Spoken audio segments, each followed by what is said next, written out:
এই সুন্দর স্বর্ণালী সন্ধ্যায় একই বন্ধনে জড়ালে গো বন্ধু।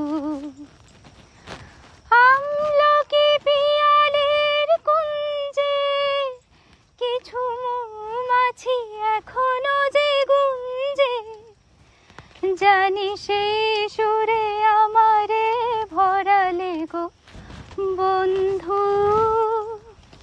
সুন্দর স্বর্ণালী সন্ধ্যায় একই বন্ধনে জড়ালে গো বন্ধু। কোন রক্তিম পলাশের স্বপ্ন মোর অন্তরে ছড়ালে গো বন্ধু।